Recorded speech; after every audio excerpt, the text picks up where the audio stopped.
Hello friends, welcome to my channel the Focus Academy. Myself Shubham Singh. आज हम करने जा रहे हैं क्लास 9th का हीरोन्स फॉर्मूला का part number 5। Last part number 4 में हमने 2 क्वेश्चन डिस्कस किए थे, इंपॉर्टेंट क्वेश्चन थे दोनों के दोनों। आज हम पार्ट नंबर 5 में 2 और नेक्स्ट 2 क्वेश्चन डिस्कस करेंगे। चलिए let's start the class. First question is a rhombus shaped field has green grass for 18 cows to graze.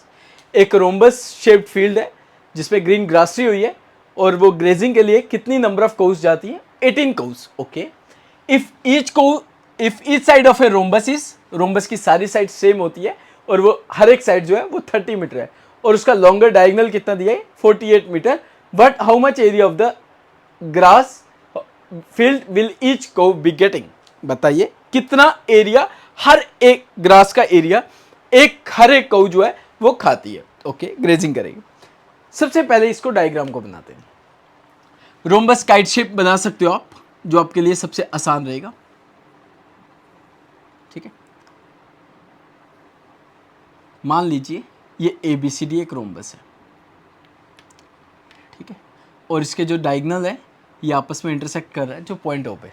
ठीक है, स्टेटमेंट लिखते हैं सबसे पहले। ABCD, let ABCD be a rhombus and its diagonal intersect and its diagonal AC and BD intersect each other at point O पे intersect। ठीक, ये भी 30 मीटर है, ये भी 30 मीटर है, ये भी 30 मीटर बोल रहा है, ये भी 30 मीटर है, ये भी 30 मीटर है। ओके, लॉन्गर डायगोनल कितना है? 48। इसका मतलब हाफ, 48 का हाफ कितना होता है? 24 मीटर ये होगा और 24 मीटर ये होगा। ठीक है, यही होगा।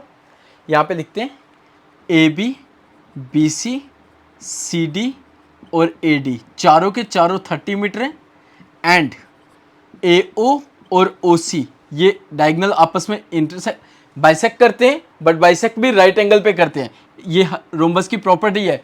रोम्बस के डायगोनल जो है वो बाइसेक्ट करते हैं। बाइसेक्ट करने का मतलब होता है they are divided into equal parts, but it divides into equal parts also and its bisect at right angle. हर एक एंगल जो है चारों एंगल विच आर 90 डिग्री। ठीक है, AO और OC इक्वल होगा, बट ये कितना होगा? इस पूरे का हाफ, AC का आधा आधा हिस्सा होगा। AC हमें दिया 48, तो 48 का हाफ कितना होगा? 24 मीटर। मतलब 24 कितना बन जाएगा? ये हमारा 48। ठीक है, एक ट्राइंगल लेके सबसे पहले PGT थ्योरम अप्लाई करते हैं। हम बोलते हैं यहाँ पे in triangle AOD right angle at O। ठीक है, बाय पाइथागोरस थ्योरम हाइपोटेन्यूज का square equals to the sum of the squares of other two sides which is perpendicular plus base. Right angle के सामने वाली साइड को बोलते हैं hypotenuse, नीचे वाली साइड को बेस, बची साइड को परपेंडिकुलर। ये याद रखिएगा। फिर लिख भी देते हो यहाँ पे AD का स्क्वायर बेस DO का स्क्वायर परपेंडिकुलर AO का स्क्वायर। ठीक है, 30 का स्क्वायर, यहाँ पे DO हमें दिया नहीं है, AO 24 का square, 900 DO square as it is, 576 is the square of 24, 900 minus 576 DO का स्क्वायर। 10 में से 6 जाएंगे 4, 9 में से 7 जाएंगे 2 और 8 में से 5 जाएंगे 3, DO square as it is. ठीक है, 324 स्क्वायर वहाँ जाके रूट, क्या हो रहा है बार बार DO को आज? 324 किसका होता है? 18 का। अगर ये 18 है इसका मतलब ये भी क्या होगी? 18 होगी, क्योंकि ये अगर ये 24 हो सकता है, वो 18 और 18 होंगे। ठीक है, चलिए अब हमारे पास तीनों साइड्स राइट एंगल की साइड्स दिख गई अब। ठीक है, अब हम निकालते एक ट्राइंगल का एरिया। या कंप्लीट निकाल सकते हैं। आप ऐसे लिखो एरिया ऑफ ए रोम्बस, क्यों बार बार सेपरेट करना, equals to 4 multiply by area of triangle AOD। एक का एरिया निकालना है तो हमें सबका निकल जाएगा। एक का एरिया हम यहां निकाल देते हैं, area of triangle AOD right angle triangle में। अभी मैंने प्रीवियस वीडियो में बताया था 1/2 बेस इंटू हाइट। 1/2 बेस हो जाएगी हमारी DO जो हमने निकाली 18 और हाइट हमारे पास ऑलरेडी 24 दी हुई थी। ये आएगा 2 9 द 18, 9 इंटू 24, ठीक है, 9 4 द 36, 3 कैरी, 9 टू द 18 और 3 216 centimetre square, metre square, not to be the centimetre square, ठीक है। अब एक का एरिया निकल गया, इस पार्ट का एरिया हमने निकाल दिया कितना, 216 मीटर स्क्वायर। इसका मतलब चारों का एरिया क्या होगा, सेम, क्योंकि रोम्बस के अगर एक सारी साइड सेम होती है तो उसका एरिया भी क्या होगा, सेम, क्योंकि उसका डायगोनल इक्वल है। मतलब यहां से ये 18 18 है, ये 24 24 है, इसलिए तो 4 multiply bye 216, 6 4 the 24, 2 carry, 4 1 the 4 और 2 6, 4 2 द 8 मीटर्स के। टोटल जो ग्रासरी का एरिया था तो वो इतना था। ये टोटल फील्ड का एरिया बताया मैंने आपको। आपसे पूछा गया एक को कितना, how much area of gross field will each cow be getting, therefore area of grass field will each cow be getting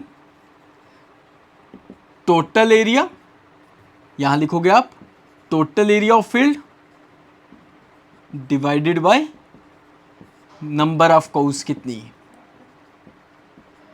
864 divided by कितनी cows थी, 18, ठीक है।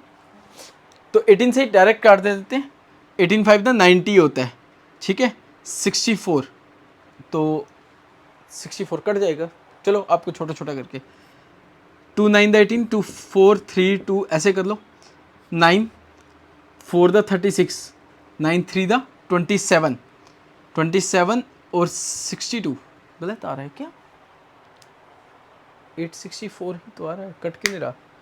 2 9 द 18, 2 2 द 4, 2 3 द 6, यस 9 3 3 3 से काटते हैं, 3 1 the 3 13, 3 4 the 12, 3 4 the 12, 3 4 the 12 24, 3 8 the cut तो क्या क्या ऐसे ही घबरा जा रहे थे। 48 मीटर जो होगा वो हर एक एरिया कऊ जो है वो इतना एरिया में ग्रेजिंग करेगी, ठीक है, समझ आ गया। इंपॉर्टेंट क्वेश्चन है, सबसे पहले आपको ABCD एक रोम्बस बनाना है, उसके बाद इसके एक ट्राइंगल का एरिया निकालना है और इसका हर एक ट्राइंगल जो है वो राइट एंगल पे ही बाइसेक्ट करता है। एक ट्राइंगल का एरिया निकाला with the help of PGT theorem, you have to find the area of a triangle 1/2 base into height करके 216। जब एक ट्राइंगल का निकल जाएगा 4 से मल्टीप्लाई करोगे, complete area of the field निकल जाएगा और डिवाइड कर दोगे आप 18 कऊ से, क्योंकि नंबर ऑफ कऊस आपको बोला गया था 18 है, तो 48 मीटर विद द एक कऊ जो है एरिया, मीटर स्क्वायर एरिया है तो मीटर स्क्वायर, ठीक है, ये याद रखिएगा, ठीक है। क्लियर हो गया, समझ आ गया, कोई मुश्किल, ठीक। चलिए नेक्स्ट क्वेश्चन करते हैं अब हम।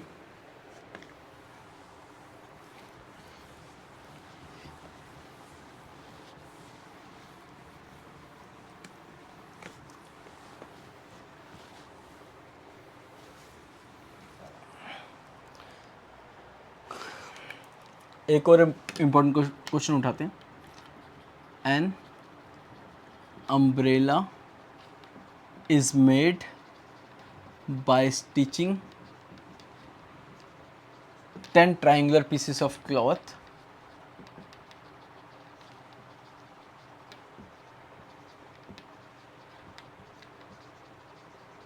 ठीक है, 10 triangular pieces of cloth of 2 different color, 2 different color, each color, each piece measuring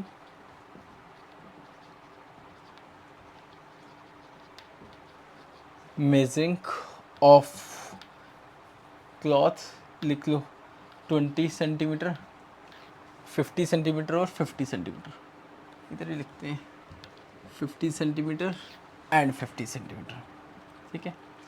how much cloth of each colour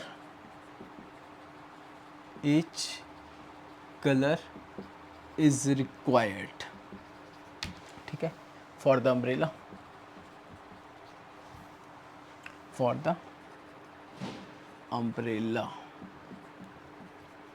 एक अम्ब्रेला है, ठीक है, वो किससे बना है, 10 triangular pieces of different 10 triangular pieces of cloth से, मगर 2 डिफरेंट कलर से। हर एक पीस जो है वो मेजर किया गया इतने से, बताइए ईच कलर इज रिक्वायर्ड कितना होगा। पहले तो हमें 10 ट्रायंगुलर पीसेस है तो 2 डिफरेंट कलर्स के हैं तो एक कितना होगा 5 के अकॉर्डिंग, ठीक है। 5 से हम मल्टीप्लाई करेंगे लास्ट में, जो हमारा एक का एरिया निकलेगा, ठीक है। वो ऐसे बना लो आप, ठीक है। 1 पार्ट, 2 पार्ट, 3 पार्ट, 4 पार्ट और ये 5वां, ठीक है। ये ऐसे बना लो। अम्ब्रेला इस तरह से स्टिक बना लेते हैं उसके, ठीक है। ऐसे पकड़ने, ये आ गया 3rd पार्ट, ये आ गया 4th पार्ट और ये आ गया हमारा 5th पार्ट, ठीक है। आपको क्या करना है, 10 ट्रायंगुलर पीसेस है ये, बट 2 डिफरेंट कलर्स के, ठीक है। तो आपको एक का एरिया निकालना है, मल्टीप्लाई कर देंगे 5 से तो हमारे पास टोटल एरिया आ जाएगा, ठीक है। ये याद रखना। अब इसको रब कर देते हैं, ये समझाने के लिए बनाई थी मैंने आपके। अब सबसे पहले मान लीजिए वो ट्रायंगुलर शेप है, लेट कर लीजिए ए 20 सेंटीमीटर है, बी 50 सेंटीमीटर है और सी की वैल्यू हमारे पास 50 सेंटीमीटर है, ठीक है। सबसे पहले semi perimeter of triangle ABC which is sum of all sides divided by 2, 20, 50 और 50, ये आ गया 120, ये आ गया 60 सेंटीमीटर। हो गया, एक निकल गया। चलिए, area of triangle ABC by using Heron's formula, ये तो आसान सा क्वेश्चन है वैसे। S minus first side, second side as well as third side, ठीक है। S हो गया 60 minus first side is 20, second and third side मान लेते हैं हम 50 और 50। Is it clear? 60 यहाँ आ गया 40, यहाँ आ गया 10 और यहाँ आ गया 10, ठीक है। अब इसको ब्रेक करो, 60 को मैं लिख रहा हूँ पहले 6 इंटू 10 और 4 को लिखा 4 इंटू 10। ये 10 और 10 वैसे रह गए, 10 का एक ये पेयर बन गया, एक ये पीछे रह गया 6 और 4, ठीक है। 6 तो बनेगा नहीं तो 4 को ऐसे लिख देते हैं, इधर इसको 2 to the 4, 4 10 the 40, 6 को लिखा 6 इंटू 10, खत्म हो गया। 6 10 एक पेयर में आया, दूसरा पेयर फिर से 10 लिया, लास्ट में 2 आ गया, ठीक है। क्योंकि हमें रूट में निकाल सकते हैं, क्योंकि ये ट्रायंगुलर पीसेस है, एग्जैक्ट वैल्यू तो चाहिए नहीं, क्वाड्रिलेटरल तो है नहीं है। तो क्या लिखेंगे, पहले स्क्वायर वाले कौन से हैं, 10 इंटू 10 इंटू 2, इनका स्क्वायर लिख देते हैं, होल स्क्वायर। और ये जो रूट 6 है, 6 नॉन रूट में था, मतलब नॉन स्क्वायर्स में था, but which are under in root, इसको एज इट इज रखेंगे। 10 10 द 100 इंटू 2 मल्टीप्लाई रूट 6, मतलब 200 root 6 is the metre square, centimetre square, ये आ गया उसका एक का एरिया। तो हमारे पास कितने नंबर ऑफ पीसेस है, नंबर ऑफ ट्रायंगुलर पीसेस कितने, विथ 2 डिफरेंट क्लासेस, 2 डिफरेंट क्या थे, कलर्स, ठीक है। 10 ट्रायंगुलर क्लासेस थे, 2 डिफरेंट के, तो एक के लिए कितना, how much cloth of each colour, therefore cloth of each colour is required for the umbrella, ठीक है। 10 डिफरेंट कलर के, 10 number of cloth triangular pieces, 2 different colour के, इसलिए एक का निकालने के लिए क्लॉथ ऑफ ईच कलर, एक का निकालने के लिए डिवाइड किया, multiply with their area into 200 root 6, 2 5 the 10, क्या बचा 5 into 200 root 6, that is 1000 root 6 metre square, centimetre square, ठीक है। ये रहा हमारा अम्ब्रेला वाला क्वेश्चन, इंपॉर्टेंट क्वेश्चन है, आसान है बट इंपॉर्टेंट क्वेश्चन है। ये दोनों क्वेश्चन, आज वाले जो दोनों क्वेश्चन है, दोनों के दोनों इंपॉर्टेंट क्वेश्चन है, बोर्ड के पॉइंट ऑफ व्यू से अच्छे से पढ़ लीजिएगा। फिर भी कोई डाउट रहेगा, you have to write in the comment section box. तो जो भी आपकी क्वेरी होगी, नेक्स्ट वीडियो से पहले मैं आपकी क्वेरी को यहाँ पे डिस्कस कर लेंगे, ठीक है। और ज़्यादा से ज़्यादा वीडियो को शेयर किया करो, ताकि मैं जल्द से जल्द आपकी सारी वीडियोज़ बना सकूँ। और special thanks to Mahfiz who are in class 9th, ठीक है, जो ये वीडियो के लिए पूरा दिन वेट करते हैं, ठीक है, सभी करते हैं, बट मुझे मैसेज महफीज का ही आता है और सबसे पहला कमेंट भी महफीज का ही आता है। तो Mahfiz, I shall very thankful to you, ठीक है, थैंक यू सो मच, ठीक है। चलिए आज के लिए इतना रखते हैं। Thank you so much. I hope you like my video. If you like my video please like share and subscribe.